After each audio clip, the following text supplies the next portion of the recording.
Good morning, everyone. Good afternoon, wherever you are around the world. I have no idea. I hope you're all doing well. For my Chinese-speaking viewers, we don't really say good afternoon Chinese, but we can say good morning, 早上好。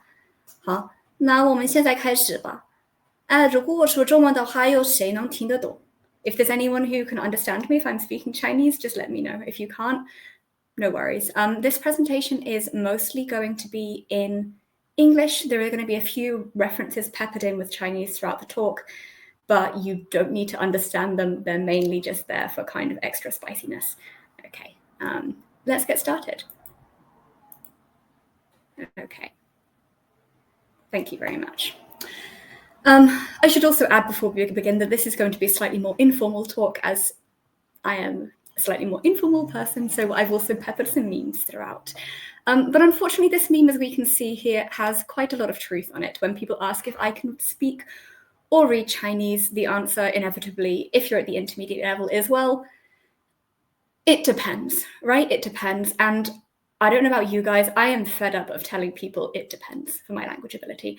I'm fed up of trying to explain to people who are speakers predominantly of Indo-European languages that the Central European frameworks don't really quite work for Chinese, and that there are different axes to knowing in Chinese, to knowing a word, to knowing grammar, sentences, literature, culture, than there are in English. So throughout this presentation, I'm going to be examining a couple of things. I'm going to be talking about the intermediate plateau in general and what that means for all language learners. And I'm also going to do a slight swerve into talking about why I personally think, as a polyglot, as many of you will also be, that the intermediate plateau in Chinese is particularly challenging, and not necessarily for the reasons that you would expect. I'm also going to discuss why the answers to overcoming it lie in the challenges themselves, if you can harness them and use them well. Okay, so let's get started. So the title of the talk is Classical Chinese, Polysemy and the Known-ish Words of Intermediate Chinese. Again, you guys will probably be familiar with this concept, but this, in my opinion, is the defining factor of intermediate Chinese, the fact that there are many words that you kind of know, but kind of don't. You kind of know what they mean, you don't know how to read them, maybe you don't know how to handwrite them. Regardless, you can't tick them as known or unknown in a way that you maybe could in a more binary way. For example, when I'm learning German, it's easy to say, okay, can I spell this word? Of course I can spell this word. It's more complicated in Chinese. All right, let's get started. So the first thing I want to talk about is the beginner bottleneck of learning Chinese. And this is something which, again, everyone's going to be familiar with. And this is the things which these are the difficulties which people associate with Chinese who most likely have never learned Chinese before. So, of course, you have these problems of tones, initials, you have the problems that you guys are all going to be familiar with, characters, of handwriting. There are also a couple of other differences which I think are talked about less. For example, this problem of core structural differences. Now, in many languages, that presents as completely different grammar. In Chinese, a lot of the grammar, especially at the beginning level, is similar enough to European languages that we are okay with it. On the surface, it looks like, you have your subject, you have your verb, you have your object. As you go on, you realize that it's not quite as simple as that, but at the beginning level, it seems okay. The core structural differences, however, mean that you may not be certain, for example, how to structure a relative clause, because that's done very differently in Chinese. Or conversely, you may be expecting a certain piece of grammar or distinction to exist that Chinese just doesn't make. The other thing that's really difficult at the beginning level is this issue of phonological familiarity. In layman's terms, that means, oh God, all of these words look the same, TM. There is the kind of racist implication of all of that.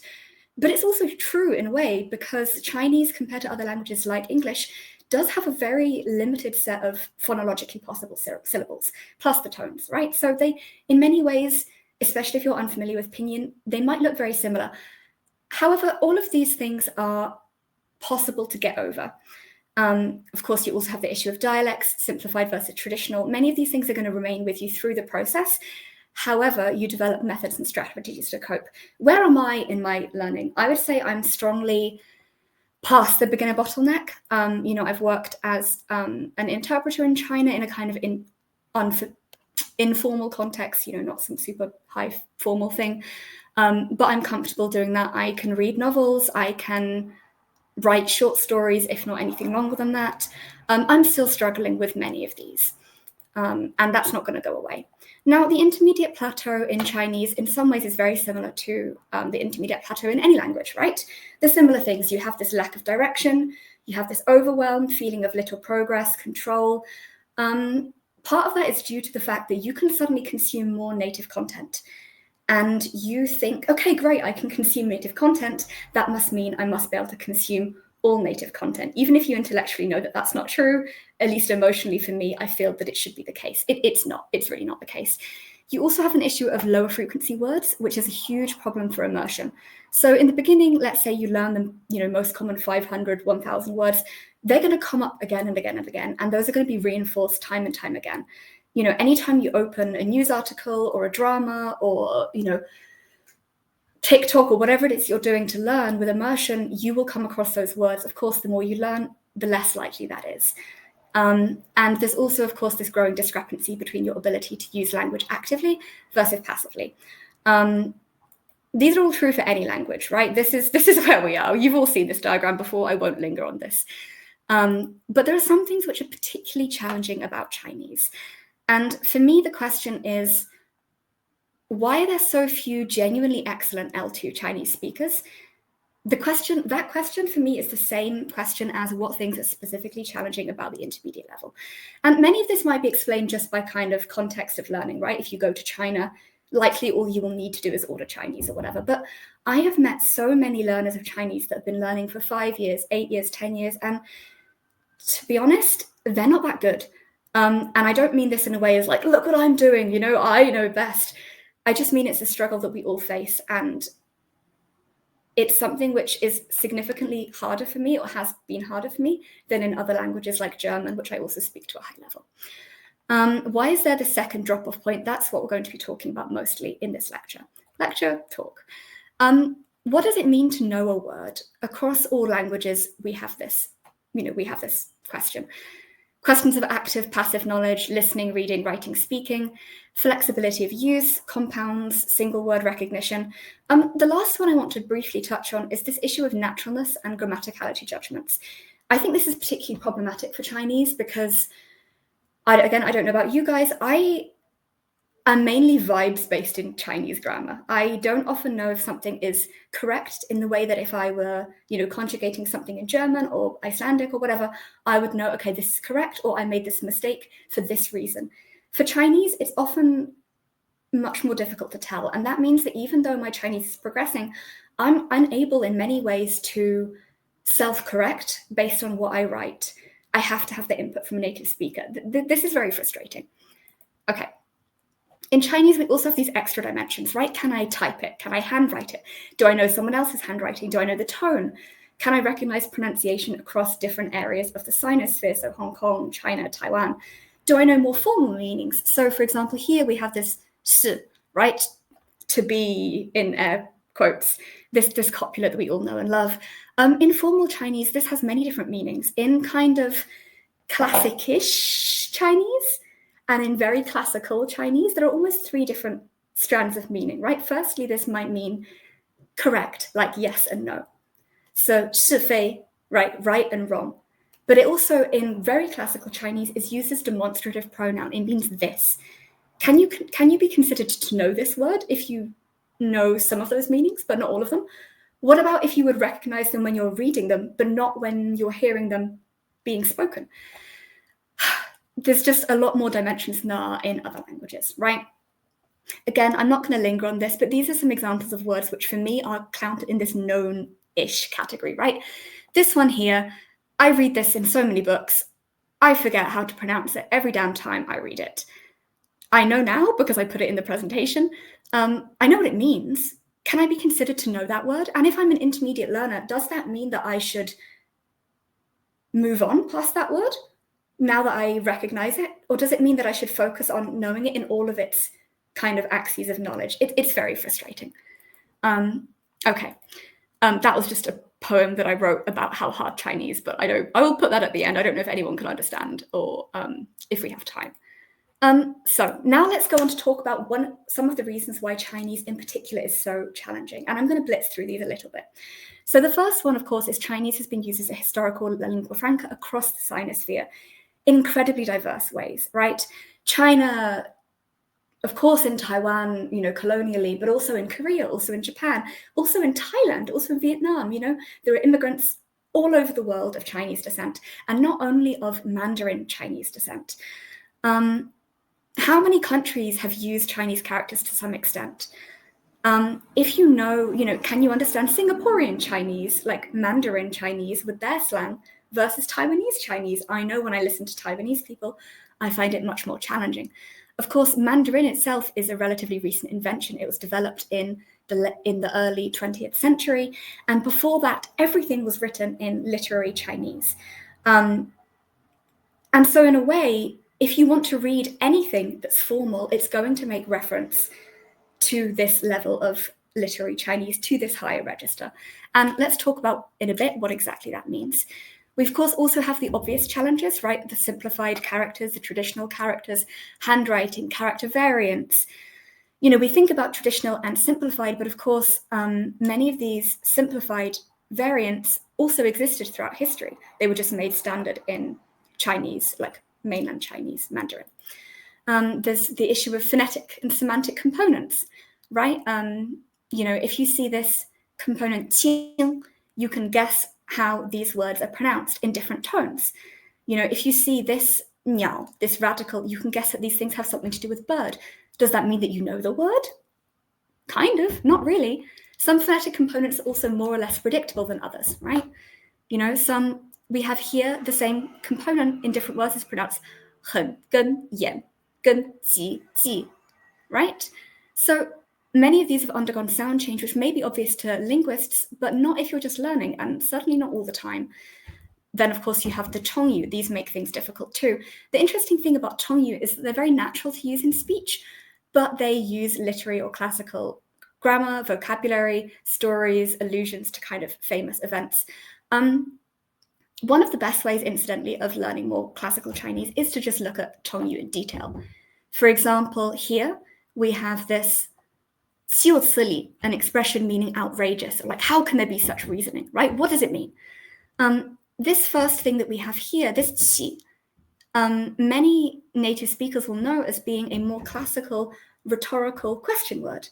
And here again, 一步一趋, to blindly follow suit, right? Also walk, also go. This means also, again in a classical way, using this literary grammar. We have multiple pronunciations of characters. We also have the question again of reading things across calligraphy, different scripts. You guys have probably all come across this problem of people asking you, hey, you know Chinese, what does this mean? And you can read it, but also not. Like, I am calligraphically completely illiterate, and it's very frustrating. Chinese is also a national or a heritage language. People use Chinese for different languages, different dialects. How do you find resources for those? If you can speak Cantonese fluently and speak Mandarin well, but can't read it or write it at all, how much do you know those languages in a traditional way? All of this makes it, I'm skipping over some of these parts, all of this makes it more challenging. There's also these increasing grammatical differences, right? So on the surface, a lot of beginner Chinese looks like it's verb, subject, object. But at low intermediate levels, you begin to realize that many Chinese sentences are actually more easily classifiable into this topic, comment, order. Chinese is pro-drop, so it often doesn't include not only the subject, but also the object and many other pronouns.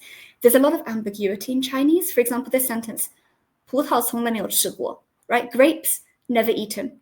Who has never eaten grapes? Sometimes this is cleared up with context, but sometimes, as we will see in just a moment, it isn't. So there's all of these. The main problem, however, I would say in intermediate Chinese is the increasing difficulties surrounding register. suddenly you kind of can't understand things that you're used to understanding. A lot of native content, emails, textbooks, signs, songs, languages, books, anything written pre-20th century. I have an example here of a sign on a door, which is all kind of cute, and it's probably a kid's room. But this second character on this line here is wu, which is a literary or classical negative imperative, meaning don't. So native speakers are very familiar with this. They are educated, at least in mainland China and in many other Chinese-speaking countries, to a different extent, from the age of 4 in classical Chinese. And they are exposed to it all the time in textbooks, more formal registers, just everywhere on signs. This is a huge challenge for us. It is a symptom of the intermediate plateau, but I also believe it's the cure, and that's what I'm going to go on to talk about for the rest of this lecture. Thank you for bearing with me. I realize it's a lot of information in a short space of time. It's a little bit challenging because I don't know who has a decent level of who has an intermediate level of Chinese already, who may be a native speaker, who may know nothing about Chinese at all. So it's a bit of a whistle-stop tour. And if you're interested in anything in particular, feel free to reach out. I'd love to talk to you guys. Okay, so on this slide, I have some examples of literary Chinese being used in various very popular dramas. The first thing to note about Chinese, and again, I'm mostly talking about mainland Chinese, as you can tell by the simplified characters. I'm just more familiar with mainland China and how it teaches language and its use of classical Chinese. You can see that there are lots of examples of classical Chinese to various degrees, to various registers. You can see that some of these are like normally classical and very common. For example, this first picture, right? 何出此言? Why do you say this? Where does this speech come from? What are you saying? This would be very expected and very common across period dramas, news, books, etc. I would say most people from the age of about 10 would be expected to understand this kind of classical Chinese. But again, you have different question words, you have different demonstrative pronouns, you have different nouns, so for a complete beginner who is going to that intermediate stage, this is going to be a huge problem. Now, if you're more intermediate, things like this are more going to be a challenge to you. This is from The Untamed. You guys may know it. It's a very, very popular show, which also spread Chinese kind of internationally. Here we have a speech by the main character who is using this archaic pronoun 属 for who, rather than 谁. This is much less common, but again, the vast majority of native speakers will understand this. At the bottom, this is an excerpt from an audio drama.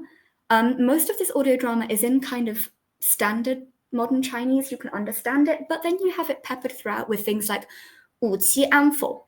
Is my wife well? This is an incredibly high register. It sounds very poetic, very romantic, very much like from, some kind of Tang poem or something. This pronoun, for example, 武, you will see in, works from Confucius, this kind of period. So this is all to show that all of these classical registers, A, they're not quite the same. There are different levels of classical, hence classical, classicish and classical. And B, they are absolutely everywhere, no matter what you want to read and watch in Chinese. So I have 3 examples here of this classical versus classicish kind of different registers of formal Chinese. The first one we'll know, 我不知道这件事. Right, this is a very standard way to say, I don't know this thing. I don't know about this thing, right? We have a compound word, we have familiar pronouns, we have familiar demonstrative pronouns, we have familiar kind of classifiers. The second one, 此事在下不知, right? This feels much more formal, but most people would be expected to understand this. And if you're watching any period dramas, this type of language is going to come up. What's different? Well, first of all, we have a different demonstrative, right? 此, not 知. Secondly, we have a different pronoun, 在下, which is I guess the opposite of an honorific pronoun. If you know Japanese or Korean, you'll be very familiar with this, right? This idea that you can have different types of pronoun depending on who you are and who you're speaking to. That's much more common in higher levels, higher registers of Chinese.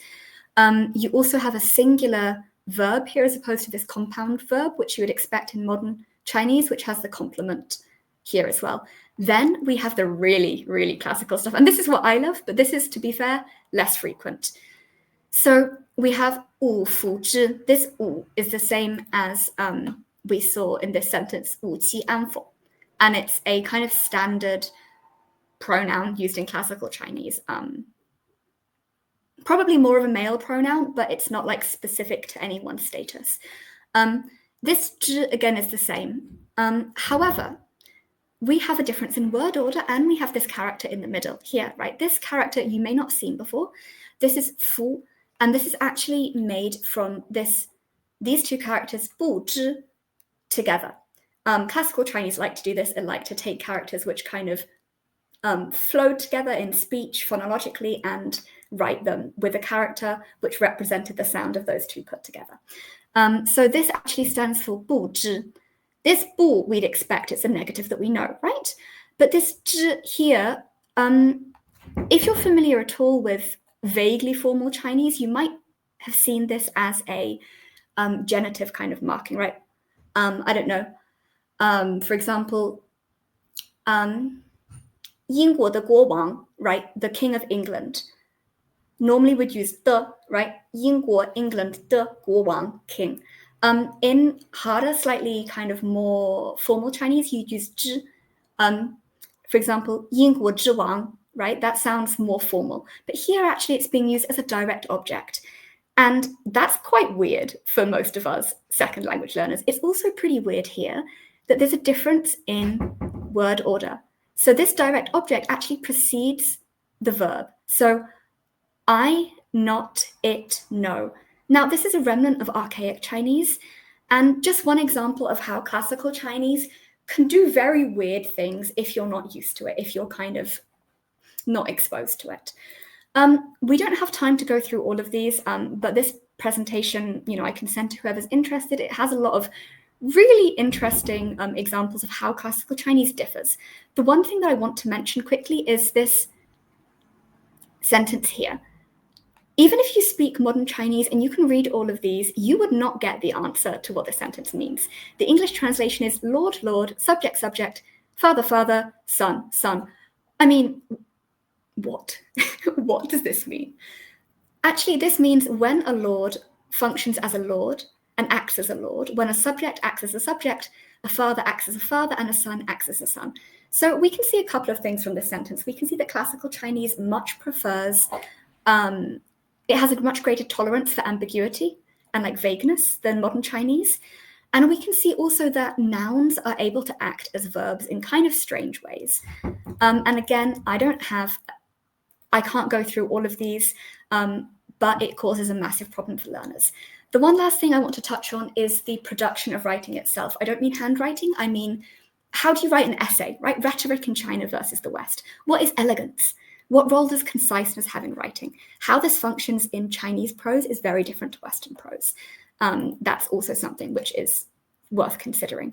So let's bring it all back. What happens when we first are in this intermediate plateau and coming across these formal registers for the first time? There's a huge amount of overwhelm. We suddenly can access more content. We don't know where to go. And suddenly in Chinese, which I do think is very specific to Chinese compared to other European languages that I know, it may be similar in Japanese and Korean. I don't know about that, or in Arabic or other languages that have a kind of a very long written lingua franca. There's a lot of very popular Chinese internet content that uses, to be honest, quite excessively classical and challenging language. So what do we need when we get to this stage? So there are three things, I think. The first is education on classical Chinese and written registers. I've kind of covered that. The second is mindset shifts, and the third is some practical tips that I'm going to go over. All right, so let's talk about those.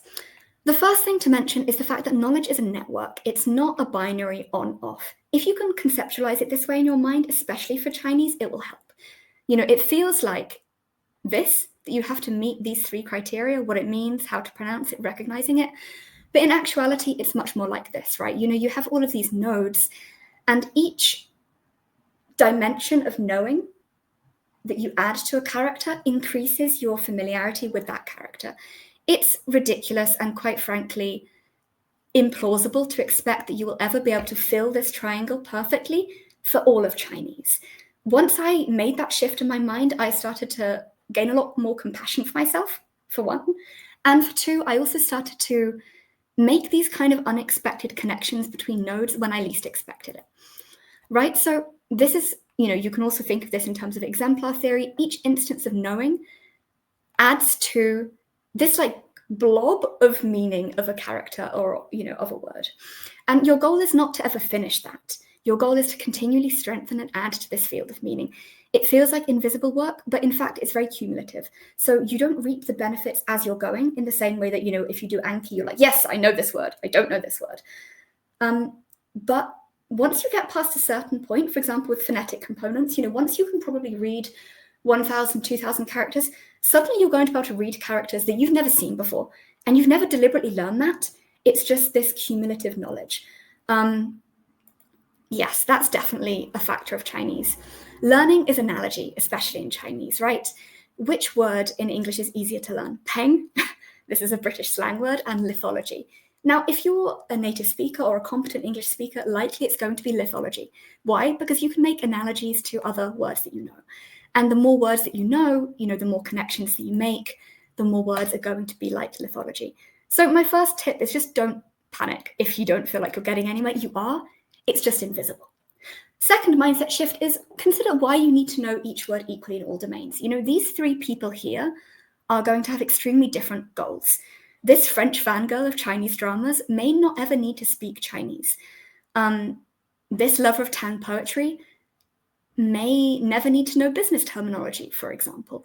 This heritage speaker may never need to, be able to know much about written registers at all. Okay, I've received the first question. I'm going to wait until I've talked a little bit more, and then I'm going to come back to the questions later. But thank you for the moderator as well. And please send your questions in. On that same note, you're never going to have finished learning Chinese. Like this is just impossible. Some tips then. Focus on a few domains at a time. When you go outside of that domain, accept that it's going to feel more difficult when you shift domains. You're going to feel at a lower level. I would also recommend keeping a primary domain so that you can feel that you have more progress over a certain amount of time. On a similar note, difficult vocabulary actually just means vocabulary outside of your domain, right? Once you get past these foundational stages, there's no real right way to learn. And what the most efficient way is, ignore all of the people that are telling you anything on YouTube, whatever. The most efficient way is the way which is going to get you to your finish line or to get you progress at all. For me, that's been reading a lot of novels. For some people, that may be TikTok or Chinese humor, for example. I don't understand any of that, right? And also, quite frankly, I don't care. I don't care, right? I know a lot of useless vocabulary from these period dramas. A lot of people assume that I have covered everything in the middle to get there. That's just not true. I have read a lot of this, queer Chinese literature. What does that mean? I'm actually quite familiar now with a lot of classical Chinese. And I have watched a lot of imperial drama, but I don't actively know, for example, the word for rectangle. And I don't really care. So figure out what you want to do. And then I would say focus on that. Personally, I have never gotten very far at this level learning just like a stock list of words. It has to be things that I care about. Not just because it helps with motivation, but also because it helps with, realistically, again, this frequency. How often are you going to see the word? The second thing I want to say is that formal registers have this kind of, they're very challenging in the beginning, but the benefits they carry are absolutely huge. For example, I worked as a translator in China in a Kung Fu monastery, and I was translating a lot of Buddhist and Taoist martial arts theory to a Western audience. Why did I know these terms? I actually knew them from a lot of this queer literature, like queer Chinese literature that I've been reading, internet literature, basically. So there's a huge overlap. I don't read the news often, but I can read it more now because I have this background. I would say focus on one domain unless you're, learning for a specific reason. If you're just learning for fun, focus on one domain broadly. Dip into other domains occasionally, but don't worry if you don't understand, everything. The next thing I wanted to mention is the challenge that Chinese poses for L1 speakers. Chinese speakers don't talk about having fluent Mandarin. They talk about having standard Mandarin because the fluent or not fluent distinction isn't very useful in China. If people are educated in Mandarin but have other languages at home, They also have a lot of things which deal with this problem, the same problem that we face of having many homophones in Chinese. For example, they have voice actors for almost all Chinese media. It's dubbed. Why? Because most actors don't have standard enough Mandarin. All media has hard subtitles. Why? Again, because it's very difficult to understand classical Chinese with the homophones without the written text. It's just hard, even for native speakers. This is a short kind of, this is a very quick example that I have. I was listening to an audio drama the other day. At the bottom right here, you can see all of the native speakers freaking out because the subtitles have disappeared. Native speakers, right? So don't beat yourself up for things which they also find difficult. Okay, I have 3 minutes. Panic. I'll try and do my best. So what are some practical tips which I found to help me? The first thing is that you need a system when it comes to what you learn. You have to be discerning. And for me, I found the best thing of that is to choose a mixture of new, completely new words that are very interesting to you, maybe for motivation reasons, and words that you kind of know a bit of already. You know, maybe you might know some of these words, maybe others. I found that to be the best thing overall. And the other thing which I find very helpful is creating closed sentences on Anki. As we talked about earlier, one of the main problems is that you don't see these words frequently. You need exposure to these words, but the more you learn, the less frequently you're going to come across them in immersion. Closed sentences get around that. So this sentence, for example, has 3 closed fields, here, here, and here. You know, this is 3 expressions which I know or know a little bit or don't know, whatever, I want to know them all. This means that I see this card 3 times as frequently, right? When I'm seeing this word, I'm also reading these words again and again and again. So that's just one thing I'd recommend. Deliberately searching for motivation. When I am at a point in my Chinese journey, which has happened very often, where I am feeling kind of lost, I don't know where to go, I stop learning Chinese for a couple of weeks. Like I just completely stop. And I instead spend all of that time and effort into finding something which makes me passionate again. So for me at the moment now, that's Confucius. I am big into Confucius. I just think he's weird. I think he's fascinating. I think it's just crucially important for kind of understanding China as a whole. But for you, that could be the Untamed, as I've shown an example there. You know, it could be business Chinese, whatever. You should make Anki decks for reading in a similar way.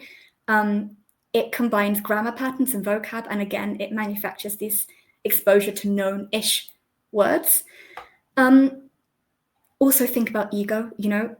If you think I should know this word, who's telling you that? Like, who's looking at your Anki apart from you? If it helps you, put it in. And again, the best results, in my opinion, come from making mixed decks, right? Some completely new words and some words which are vaguely known. I learn 20 new words a day in Anki.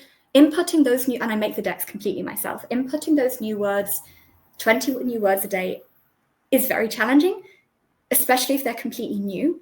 And learning those words with long-term retention is basically impossible. So I put in both, and I have a better kind of retention rate for that reason. Similarly, you need to learn to let things go. There are only so many hours a day. Recognize what you care about. Recognize what is important to you. You know, this is a screenshot from one of my favorite dramas. It's a very famous Chinese drama. This is the word for treacherous subjects. Is this important to you? Well, if you're raising a child bilingually in Chinese because your husband is Chinese and you live in Singapore, probably not. If you learn Chinese primarily because you love the history and because you love watching dramas, actually this word is going to be very useful for you. Okay, just a couple of last things. We're nearly done. I recommend actively familiarizing yourself with the basics of classical Chinese and more formal registers. You can do this by going on Baidu, Zhihu Answers. You can also look at children's textbooks. Whenever you learn Chengyu, read up on the grammar. Like if it's one of those Chengyu that has, for example, a different demonstrative, just go down a little rabbit hole, like look up, what is that? The more you come across it, the more you read, the more these basics are going to seem familiar to you. You can also learn to recognize these different registers very quickly. If you guys are interested in a course, it is paid. I'm not sponsored. I just love this course. I recommend Outlier Linguistics Introduction to Literary Chinese. It's fantastic. One last thing, I recommend gaining familiarity with the Chinese canon in your own language if this is important to you.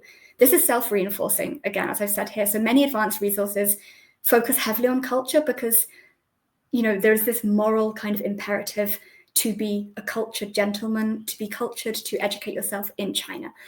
The second part of that, however, is the opposite, right? These are entire fields of study. If you are frustrated because you're watching period drama or you're reading the news and you don't understand, okay, think about the fact that native speakers have been doing this their whole lives and are still struggling, right? You are behind. Well, obviously, that's fine. And my last point of this whole presentation, which I hope will help you, is you will never be an L1 speaker. If you speak Chinese in some way, but it's a heritage language or it's, you have many first languages, you are never going to have the same innate language ability as somebody who's grown up in a monolingual environment speaking Chinese their whole life. It's not going to happen. But that means that you have a different angle on the beauty of Chinese. Okay, let's end this presentation here. Thank you very much for listening. I'm going to go and look at some questions now. The first question I see, well, the last question is really interesting and strikes chords, but so fast it was hard to take in. Are the presentation slides available so we can take our time to go through it later? Could just replay and keep pausing, I guess. Yeah, absolutely. So when I was setting this presentation, it was a little challenging because the question is complex and also because I have no idea what everybody's level of Chinese is. Am I speaking to people who are at the same point as myself or people who are maybe HSK3 or people who have no Chinese at all? It's kind of challenging. I'm going to actually record a full-length video of this presentation and put it on YouTube. I don't currently have a presence on YouTube. It's not as an influencer, but just if anyone's interested, I'll put the whole thing up there. And yes, I can make the slides available somewhere. You can just email me. Okay, first question now from Matthew. I spoke to you last night, I think, so hello, Matthew. Are reading Chinese novels a good way to progress through the plateau like in other languages? And how do you recommend getting into reading classical Chinese books such as Journey to the West? Oof, good question. The first thing I would say is that they are a good way to progress through the plateau, but you have to be aware from the outset that Chinese novels tend to have significantly harder registers in them, I would say, even in children's novels, than most other languages that you will have come across, right? So I wouldn't recommend reading Chinese novels. I would actually recommend reading books for children that retell Chinese stories from history or Tongyu stories. So for example, books for children age 6. They have a lot of vocabulary in them, which is going to be helpful for you as you kind of progress to reading more classical stuff. But to be honest, most novels that I pick up now, they vary very wildly in register. Sometimes, they will go from very colloquial in parts to extremely challenging in other parts of the novel, which is, it's difficult even for me as well. The second point of that is, how would you recommend getting into reading classical Chinese books such as Journey to the West? To be honest, I would recommend setting your time limit as double or triple what you currently have. If your goal is to be able to read it with ease, it's going to take a long time. If your goal is to be able to appreciate parts of it, that is wonderful and that is very fun and something I do now. For example, with Confucius, I take one part of it and I really, really look at it in detail. I would also recommend getting novels that are bilingual in classical Chinese and modern Chinese for kids who are learning. That's a really good one. Okay. All right, second question. Again, I'm sorry if this isn't enough time. I might do a YouTube Q&A or something later, so if you guys have any more questions, you can ask. Jennifer says, could you speak a bit more about your overall Chinese journey from the beginning? Did you focus on typical conversation topics before switching towards classical Chinese? My overall Chinese language learning journey has been very strange, first of all. I lived in China for 6 months, learned it basically completely through immersion because at the time, there was no access. I didn't have a good VPN. I was in a very small city. I was then in a very similar position to many heritage speakers in that when I came back to the UK, I could speak fairly well, but I couldn't really read and write at all. I was complete. I had maybe HSK4 spoken Chinese, but was completely illiterate. So my overall journey was a little bit crazy. But yes, I definitely focused on typical conversation topics before switching towards classical Chinese. However, I included some classical and more kind of literary stuff right from the beginning because it was motivating to me, and because I could pause it, pause a drama, stop in a book, spend an hour looking at like 2 or 3 sentences and get this immense sense of joy and pleasure from it. So I think doing things for motivation with subtitles in your target language is completely fine, and actually I would really recommend. But the full switch to classical, I would say, has taken a fair amount of time, and my Chinese at the moment is like, I can hold a solid conversation and I can, watch and read most things in conversational Chinese. And that has definitely helped a huge amount with learning classical Chinese, because one informs the other, right? The better you are at formal registers, the better your classical Chinese is going to get, but also the more conversational Chinese you learn, the more you're going to be exposed to formal registers. So it's a self-reinforcing thing. If you really love classical Chinese, you absolutely can do it from an early stage. It's just not going to be as straightforward. There are, however, books and courses that are that focus on that. So again, like the Outlier Linguistics course, I would say is pretty good for that. You will find it more challenging if you don't have a solid level of Chinese, but it is possible. Okay, the third question from Joanna. Okay, what would you advise me to do to get my Chinese Mandarin level from level A2 to stable B1? I'd like to be able to speak better Chinese. Okay, so there's a couple of things here. First of all, the CEFR levels are not great for Chinese because a lot of the heavy loading comes right at the beginning. To get to A2 in Chinese is actually incredibly challenging compared to get to A2 in another language, which might be difficult in other reasons. Also, like, as I said, there's that secondary drop-off point. But just in general, to be able to speak better Chinese, my one tip would be write in Chinese. Writing is something that I think people in general kind of often overlook because it's considered, old-fashioned, etc. I don't mean handwriting, I mean typing. For example, writing a short story, a diary every day about what you did in Chinese, what you did in the language. This enables you to kind of bridge the gap between vocabulary that you know passively and vocabulary that you can use actively in speaking. At least for myself, I am able to really improve my Chinese in specific domains when I focus on writing about one very specific topic. The other thing is I recommend writing, speaking, and reading about the same topic multiple times. So for example, if you're learning how to do, talk about getting around your city in Chinese, write it once, go back, look up some words, cover it, write it again, and then, maybe give a presentation to yourself, to your phone, speaking it out loud, revisit it. That's something which I have found very, very helpful. Fifth question, because I answered Stephen's already. Craig says, thanks for the helpful and interesting talk. Could you let me know the first character in the name of the genre of queer novels you read? Yes, so I'll type that. It's called danmei, which is quite a euphemistic word, and it's primarily gay, by which I mean like men novels. But there's also a genre called baihe, which is GL novels, so queer, like female novels. I'll type those in the chat. Just give me 1 second. Danmei actually is, despite it being banned in China, it is incredibly popular. I mentioned the audio drama genre. Weirdly, almost all audio dramas for some reason are queer. It seems to be a way which people get around censorship. Just a reminder that censorship is more complicated than just like it is allowed, it's not allowed. It's very possible to find queer literature and queer communities in China, even in mainland China. So this is the word here, danmei, and it means to covet beauty, which I think is quite poetic.